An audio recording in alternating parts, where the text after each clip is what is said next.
Good evening, everybody. This is Dennis Wilborn. I want to welcome you to the How to Make Money Trading Stocks webinar for the first Friday of 2017.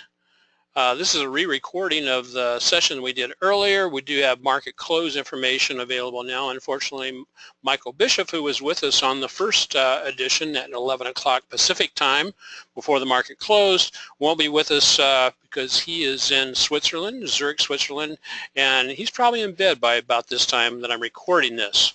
But let's go ahead and I want to get the information out for the first week in January to everybody. I want to remind everybody that all the materials that we present at Active Trend Trading is for training purposes only. Traders should always paper trade any new method prior to the risk of their own personal capital.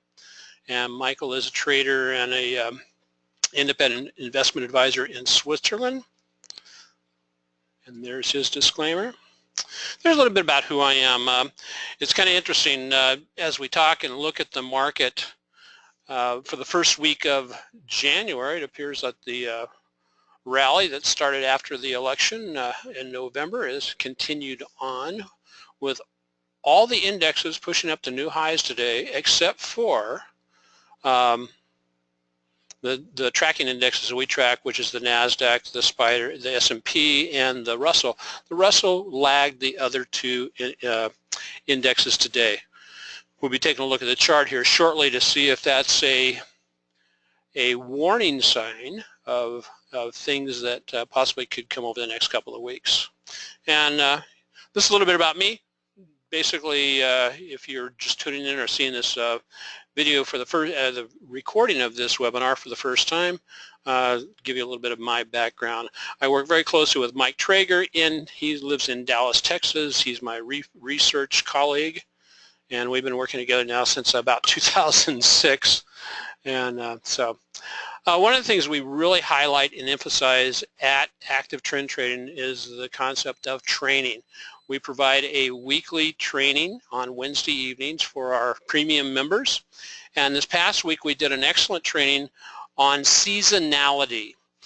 To help folks to have better expectations and know when, there are optimal times that you can be looking at investing in the market. That goes for stocks, commodities, financials, different sectors. They all kind of follow their own seasonal pattern. It's quite interesting to start looking at some of the long-term data to see some of that seasonality.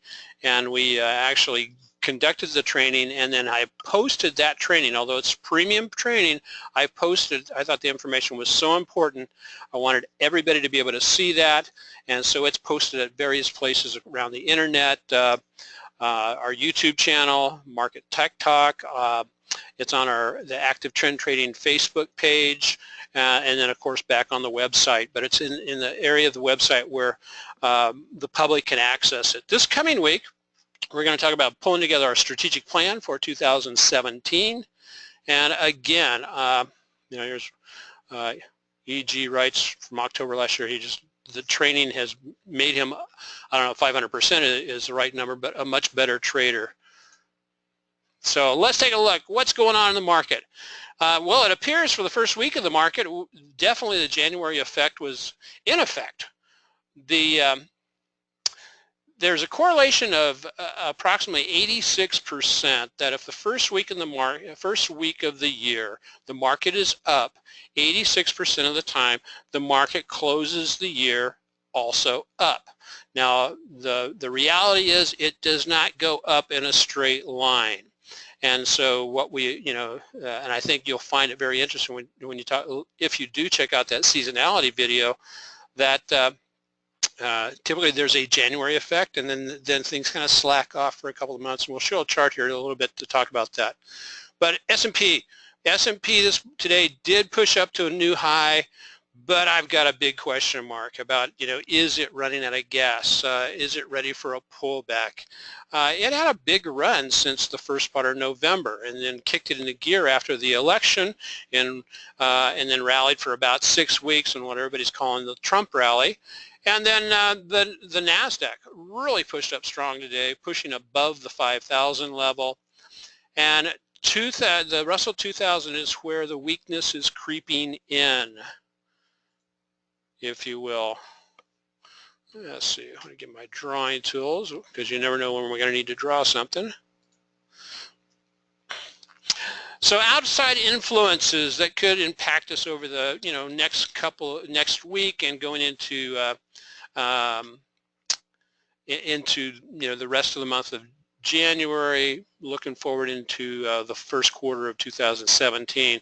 First, this high enthusiasm with the new president, with the at least potential of having a less interfering government, fewer government regulations that bind the hands of businesses. We've seen in the news here lately, and you can either credit Trump or not credit Trump, but there is a lot of enthusiasm even from the businesses in America with people like Carrier keeping jobs here rather than sending them offshore.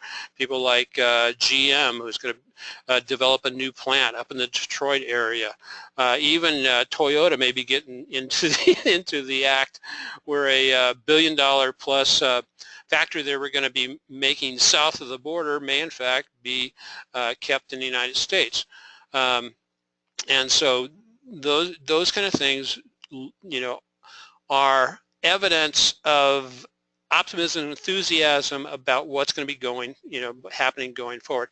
Heaven knows we basically that's not a bad thing. We still have a very high level, I think it's 92 million or more people that are just underemployed or have stopped looking for work. The highest number and highest percentage of the U.S. population in history are not even out there looking for work. And so if all these, if the jobs are kept here, especially if they're production jobs in some of the hardest hit areas in the United States, that could be good for the economy. It puts money back into the pocket of families so that they can be out there, spending. And it's really surprising, how large the impact is when you have a robust plant operating or a robust industry operating in a community, how much the offset of those dollars from those workers for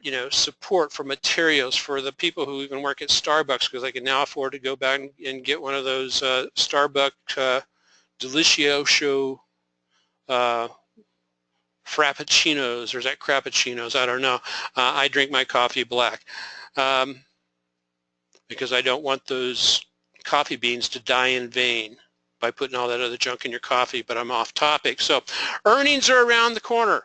The January effect appears to be underway, but then what? We will see moving forward how long will the January effect last? Right now, it appears as if it may be in a position to just be a full January, and possibly then get a rollover towards the end of the month. And at that time, that is simply speculation. Here's an index that Mike Traeger and I like to watch. We're especially interested in when it gets down here into the lower levels. What this is a percentage of stocks in the NYSE that are above their 20-day moving average.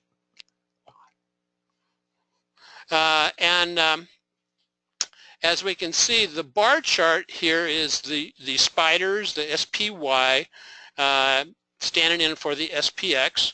And what we see with that is as it was pushing on to new highs, back up into the high level today, the percentage of stocks on the NYSE, which is a non-weighted index, actually dropped, thus telling us that the weighted index, the SPX, is being pushed up maybe by just fewer stocks, because the underlying may be showing that they're starting to drift off. And the NYSE is a non-weighted index similar to the Russell, and as you can see, it came up, did not make a new high earlier in the week, and then appears to be lagging and turning down. Mike and I use this as our initial priming indicator for the early warning alerts service that we do, which is just a specialty service that's focused on the index ETFs. When it gets down here in this lower level, that's usually indicative that a turnaround or an upside move is getting close. But then we have some proprietary indicators we apply to that to when we are actually entering a position in one of the indexes. So here's how the market actually finished. And so as you can see, for the week, NASDAQ up almost 3% for the week. The NASDAQ Composite up 2.5%. The Russell was the lagger of the group. Both NASDAQ and NASDAQ Composite up above last year's high, and Dow Jones and the S&P, up 1.7% on the SPX, and then up about 1% on the Dow, slightly below where they finished up last year. Let's take a look at the actual charts of the S&P and the various index and see what they're telling us. As we look at this, we've got a couple of things going on. One is, yes, there is a level of resistance that's up there about the 2280 level, and actually the price action for today actually broke above this old high here at just below the 2280 level and actually closed below it. So if that may be a clue that we've had a failed breakout, but we'll have to wait until next week to see how well that turns out. While the index has been pushing up to make new highs, look what's happening over here. It's been doing it on lower momentum. That's what's called a negative divergence.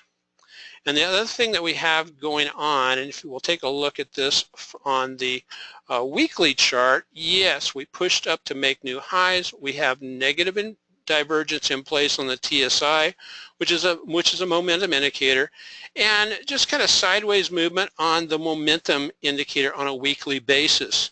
And this is telling us that this last little flurry up to the upside is happening with less momentum than when it was pushing up off the bottom on this initial thrust, definitely from the early November time frame to the mid part of the December time frame. And we've basically been going sideways here for a few weeks. That sideways move can be seen here in the daily chart. We basically have a level of resistance that is around the 2277 level, a zone that was 2277 level up to about the 2280 level, and right now it's supported by this swing low here, which is down at about the 2232 level. So there is no indication that the trend is reversing yet. I mean, definition of an uptrend, higher lows, higher highs, and we definitely pushed up after making a higher low on up to a higher high today on the SPX. So it is in an uptrend currently. We'd be looking to trade any type of pullbacks if we were trading the index ETFs on this. The NASDAQ, I mean, just the first 4 days, I mean, the first basically week in 2017 was very powerful. I mean, it pushed up, but it's still also suffering a little bit from the negative divergence.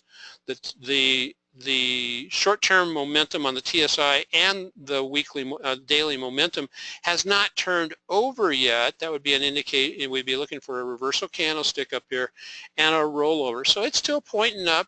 Pretty good slope on it, pushing up out of this pullback to the 50-day moving average.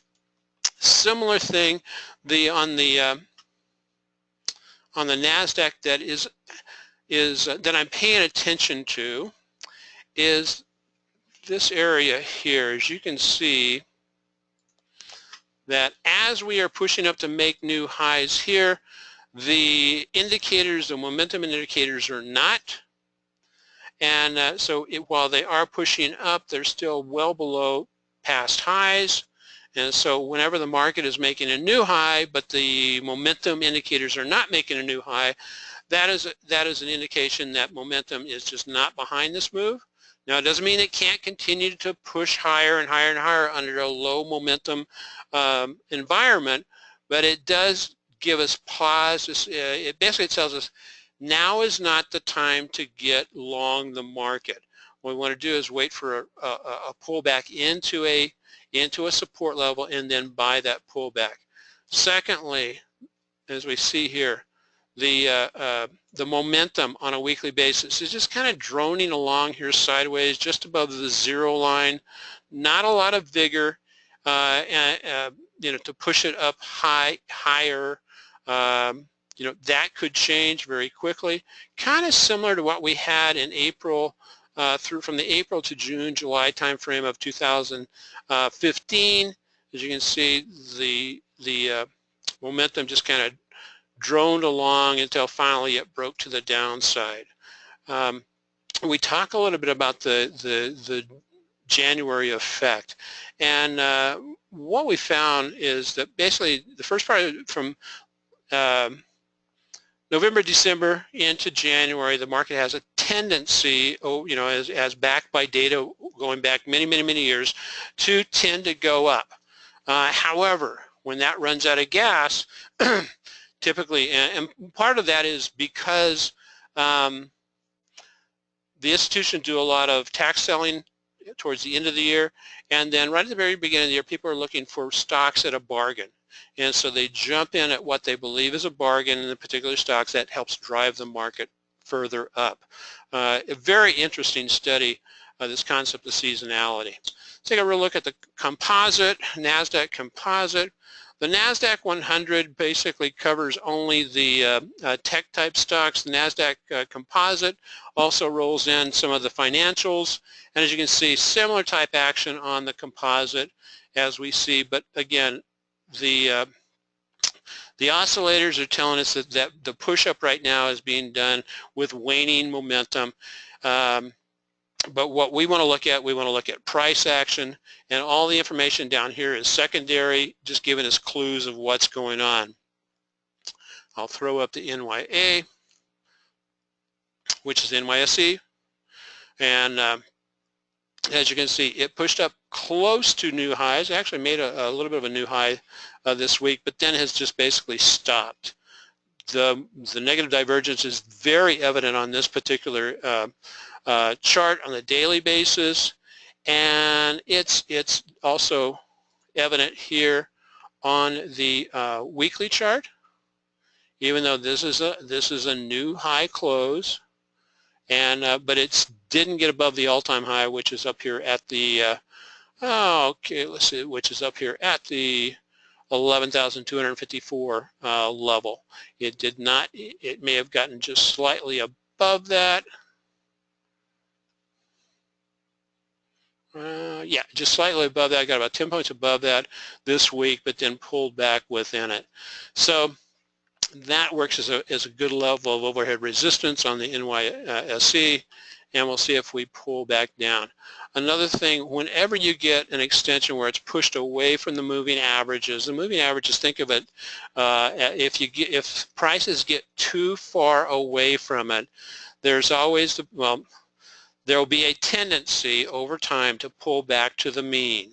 And the mean can either be the 8 to 20-day moving average, the 50-day moving average, the 100 or 200-day moving average. And so on a severe pullback or severe correction, you're looking at a pullback down here to the 100 or 200-day moving average. And right now, everything moving average-wise is showing that this is in gear to the upside, but we are at a level of resistance, an overhead ceiling of resistance. Take a look at the Russell. Now I track 3 different indexes because I think it's most reflective of the market, and also because each of the indexes that I do track have an index ETF that trades along with it. If you're not familiar with ETFs, they basically are they emulate the market or the index that they're listed for, but on a much lower percentage weight, like the S&P. The SPY emulates that, and it's a tenth of what the value of the it's 1/10 of I think it's 1/10 of the value. Yeah, it is 1/10 of the value of the S&P. So the S&P is about 1,200 and let's say 1,250. The spiders would be trading about $125 in that particular situation. Now the Russell is the one that I'm finding most intriguing right now, and partly it's because, one, we came up here, hit a new high. It's in a really well-defined trading range. This week we get a little bit of a bounce up, but then when it got up to the ceiling, the resistance ceiling, we get a really nice sell-off yesterday, and in the jargon of the candlestick traders, this would be considered after a very short uptrend, 2 days. This would be considered a dark cloud cover, but certainly a bearish type of signal, and that was followed on with some more selling today. We actually get a close below the 8-day moving average.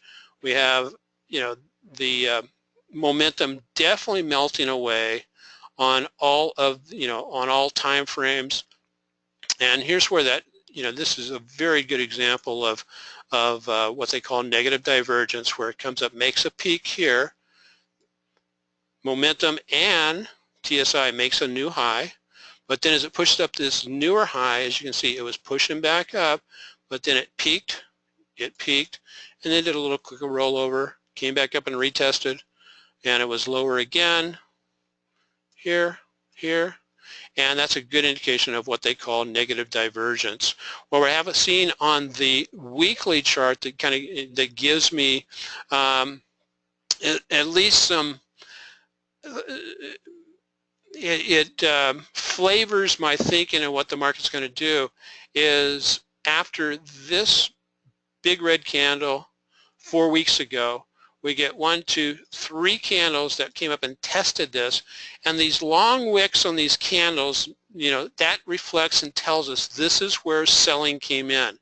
And when you have long wicks on top of the body, that is basically telling us that there is very strong resistance on the Russell up in that level. As we can see, the momentum moving sideways, TSI up is moving sideways to slightly down. It hasn't made a big cross down, but if one is trading things like the IWM or TNA or TZA, if we revisit up in this area, next week, that's a good place to look at either, taking a trial trade to the downside by using either TZA, which goes up when the market this index goes down, or if you know how to trade options, a put, buying a put up here at the top, or you can even short the IWM. If you are familiar with how to short. Again, those are not recommendations, they're just basically reflection on those are the ways you can trade this. If the rest of the market does soften, oftentimes the Russell will soften more quickly or be a leading type of index and soften faster than the other markets. So very interesting. I'll be paying a lot of attention to what's going on with the Russell, because if it retests up here and pulls on down to this level, if it breaks through and finishes below the 20, then it's got a pretty good drop here down to the 50-day moving average. And you're sitting there going, well, Dennis, that's not that far. It's only 2.51%. But the thing about it is you swap that over and take a look at something like TZA, which is the inverse index ETF on this particular entity.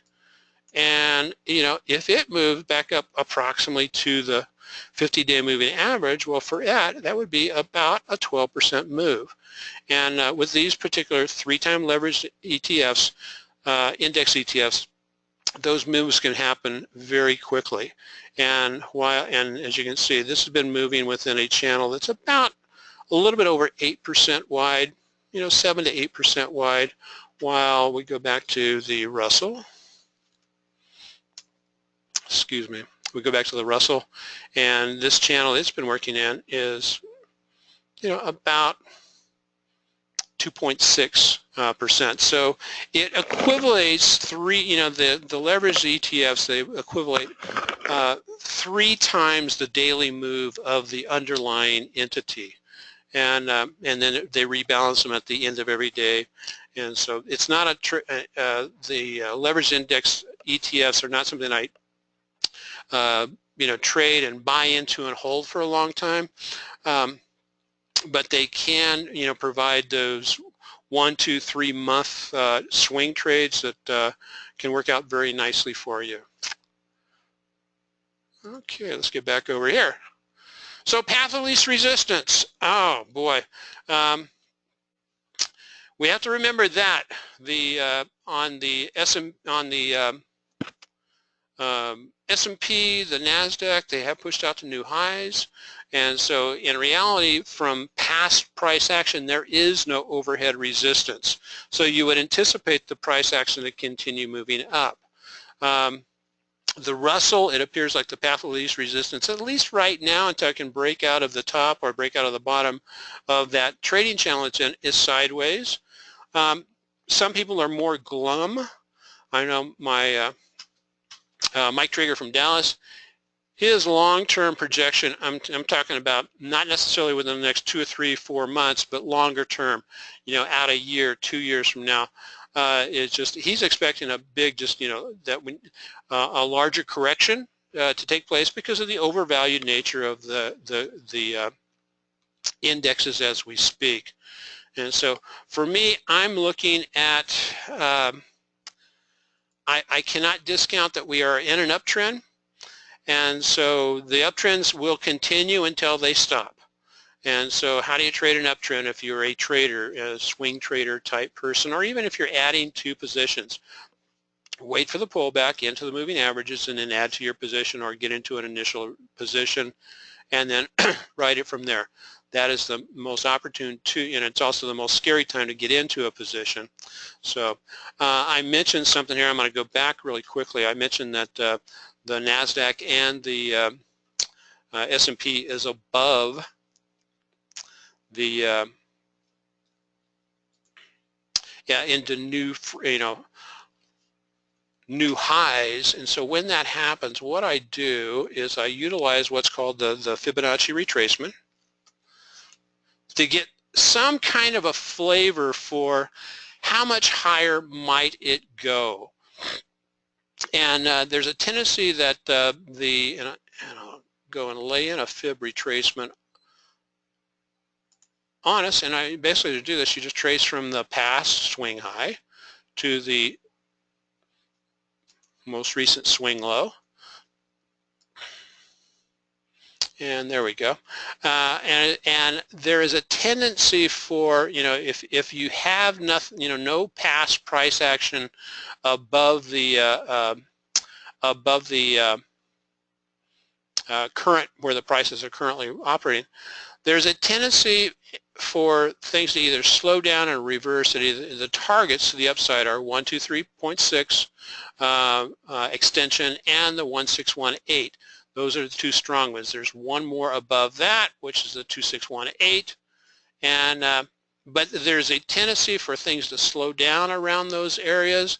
If we throw on the same kind of thing here, this is the last little pull down, and I'll get rid of this one here, remove that one.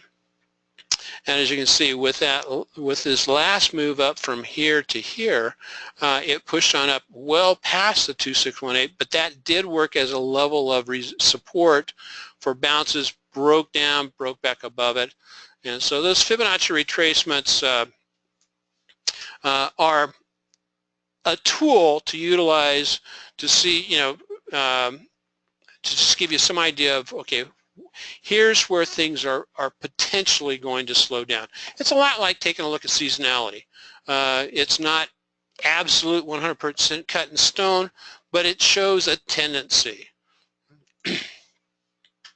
So I want to show that to y'all. And so let's go on. Here's where we finish the year up with our cash flow. Not going to complain. As you can see, strategy number 3 did the best of our 3 strategies. Strategy number 3 is the wealth and income strategy. And what I'm doing this year, because it did so well last year with the generation of both cash and returns, I'm modifying how much of my trading capital I allocate to that individual strategy. So future presentation events that we're working on at the Active Trend Trader. 1, the monthly Bay Area Money Maker meeting.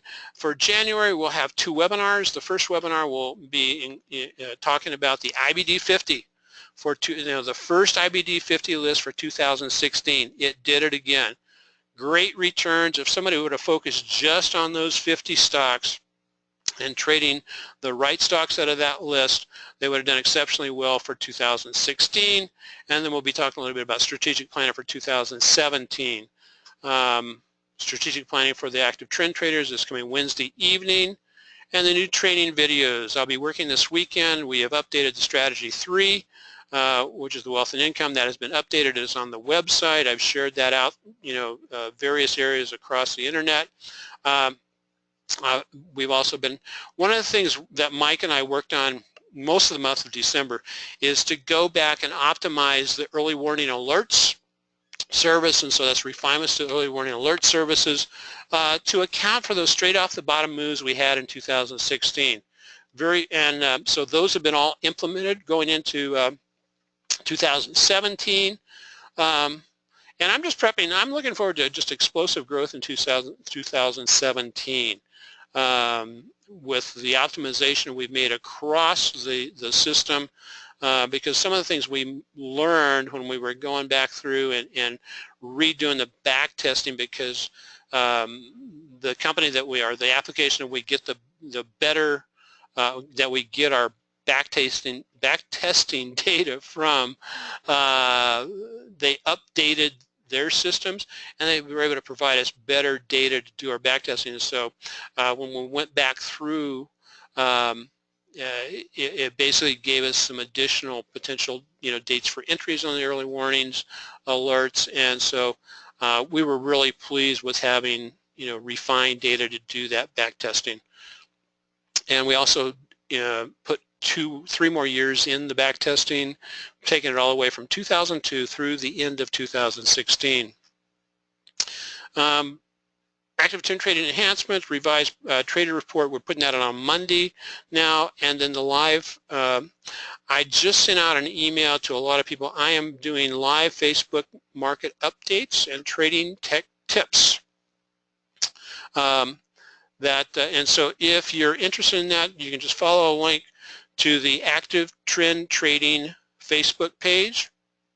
And if you follow us follow the Active Trend Trading on that page, you'll get notified when we're going live with one of these market updates and or tech tips.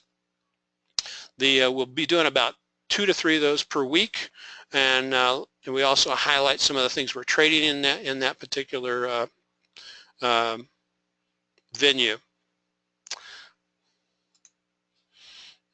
So I want to call your attention. I put out I did put out a training video, and after I'd done the research on this particular video about seasonality, I was so just blown away with what we learned. Seasonality and the level that seasonality affects the market itself, commodities, financials, biotechs, and as those of you who are premium members of the Active Trend Trading Service, you know that we just put in some, some very top-notch ETFs, leverage ETFs that trade gold, oil, financials, and biotechs to basically keep us from having to go through and constantly chase looking for stocks, because we know each one of those indexes does move throughout the year.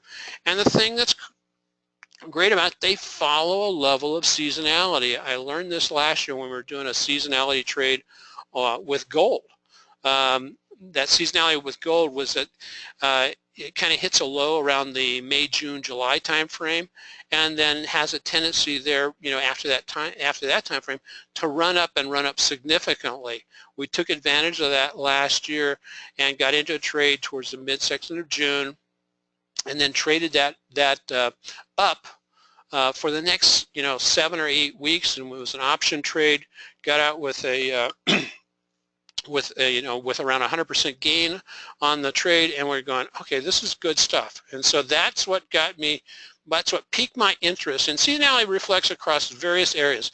Monthly, days of the month, the monthly, this is basically January. What you're seeing there is this captured data from 1926 on the S&P through 2004, and it reflects the January effect, where stocks are go up primarily in the beginning of the year, then slack off in February and March. And how do you use this information? You can say, well, towards the end of January probably isn't a good time to be buying stock. But when these come down into the lows, is when you want to be looking at, as they transition from one month that was low into the next month. That's when you want to be looking at stocks that are setting up for potential upside trades.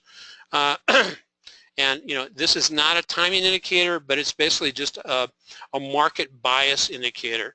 September, typically over a period, has always had very negative results, but going from September into October is where things start to pick up and move into the end of the year. Very interesting. Days of the month reflection. First few days of the month, strong upswing in the market. Last couple of days. Why is that? And a little bit of uptick in the middle of the month is primarily because people are investing in their 401ks. They get paid. If you're on a once a month payday, it's typically around the first of the month, and that reflects when that additional money is going in the market. What about days of the week? Monday tends to be not a great day, if you're looking at Monday, basically is a down day, oftentimes, and this is from 1885 to 2001. But then it kind of climbs out of a hole going forward through the rest of the day. Friday tends to be the strongest day, and we see that a lot. And what's the reason for that? Well, option expiration once a month, and now that we have weekly options, that also fuels the buying into Friday. But this is one of the reasons why we changed the dates on our traders report. Instead of putting that over the weekend, knowing that the Monday effect was there, and typically Mondays are not really great days to be trading, they're days to be preparing for the rest of the week or into the rest of the month, is we said, okay, let's put out that trader report on Monday after the market, and that gives us preparation for the rest of the week into the weekend. So the essence of this slide is basically to say, the full presentation is available on YouTube. Please go check it out. There's some golden nuggets in there that can affect and impact the way you trade the market going forward, the way you look at trading stocks, and some insights into when's the best time. And so it can help you adjust your expectations moving forward. Okay, active trend trading system. We have been utilizing the active trend trading system now for, we've been live with it for the past 5 years. Really pleased. And one of the things I always emphasize to people, I see many traders who try to trade strategies.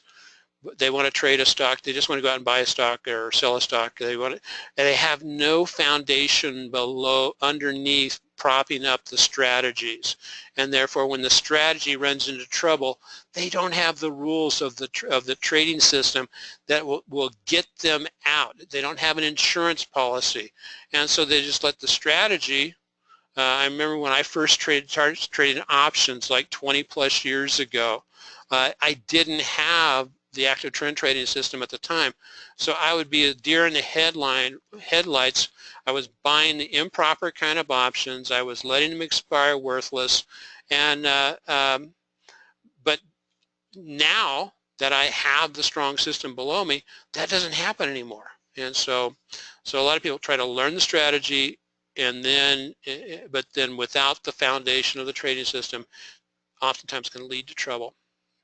So active trend trading, what we do is we share with people what we're trading, what to trade, when to enter, when to exit, what strategy we're going to use, and what to expect.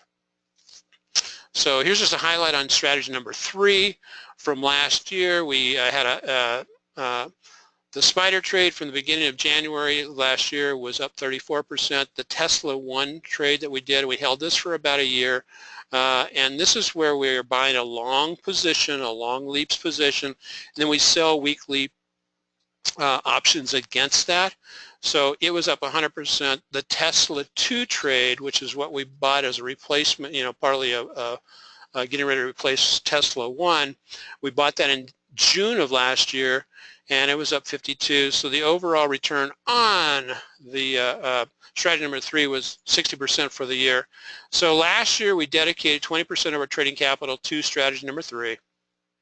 This year I'm increasing this closer to 30%, and it actually came out. I've got all my positions open now in both Tesla, spiders, and Nugget Gold, the 3-time gold ETF, and it's going to be taking up about almost 27% of my trading capital. And basically what I do is just every week I sell some premium against it, sell some premium against it. It's like more or less like a covered call on steroids. And if you want additional information, you can actually go down here and find this recording, and I'll talk specifically about strategy number 3. So we have extended our, we always love having new members join us. I think of active trend trader folks who join, become premium members or early warning alert. They're members. It's like part of the family.